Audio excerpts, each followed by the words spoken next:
J'ai trouvé ça relativement facile de pouvoir aujourd'hui entreprendre en Côte d'Ivoire. Parce qu'il y a un écosystème favorable, un gouvernement qui a la volonté d'accompagner les entreprises étrangères. C'est évident qu'ici, il y a en vrai énormément de choses à faire.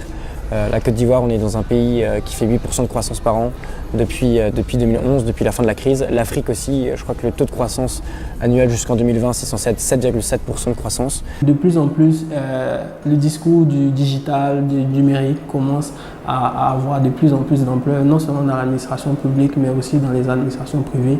Et ça, ce sont des facteurs qui font qu'un entrepreneur peut s'investir maintenant pour pouvoir récolter les fruits dans très peu de temps.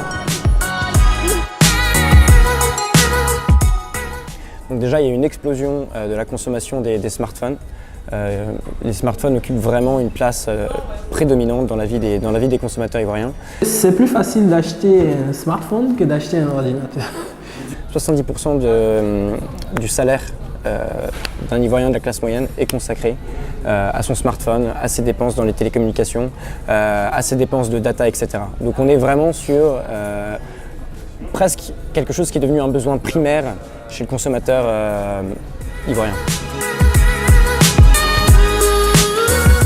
Et l'une des premières difficultés qu'on a, c'est que nos textes et nos lois datent des années 60 et on demande aux entrepreneurs de 2017 d'innover et de créer des innovations avec des textes de loi qui datent il y a 50 ans, il y a 60 ans. Ça, c'est la première difficulté qu'on a.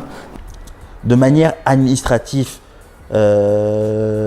l'administration publique est quand même une machine très lourde ici. Même s'ils essaient de vous accompagner et ils le font, mais ça reste quand même très lourd. Beaucoup de paperasse, beaucoup de paperasse. Une des difficultés qu'on a ici, et pour lequel il faut beaucoup faire jouer son réseau, soit on a une force de frappe qui permet de communiquer au-delà même des a priori, soit il faut avoir un réseau assez bon au niveau des preneurs de décision. Mais la plupart du temps, même qu'il y a des opportunités, que vous avez les compétences pour le faire, les gens sont assez réticents à vous confier en fait des projets. Il faut vraiment trouver la première personne qui va vous faire confiance, qui va vous donner votre chance. Et là, il ne faut pas rater le coche, bien sûr. Il faut livrer. On n'est pas dans un schéma comme en France ou en Europe, où tu as des startups qui en un an explosent et puis font des taux de croissance de 100% par mois, quoi. On n'est pas là-dedans. C'est une croissance beaucoup plus organique, beaucoup plus lente. Du coup, il va s'agir de gagner petit à petit des parts de marché sur tes concurrents, de comprendre comment le marché fonctionne, de s'adapter, etc. Et en fait, c'est surtout comme ça que j'ai l'impression que les boîtes évoluent ici. Ici, il y a beaucoup de gros groupes qui ont été créés, qui existent depuis 40, 50 ans, etc. et qui sont en place depuis 40, 50 ans, qui ont commencé tout petits, mais qui, à force de grossir un peu, sont devenus énormes. Les opportunités, comment est-ce que je les perçois? Pas forcément dans les business models ultra innovants.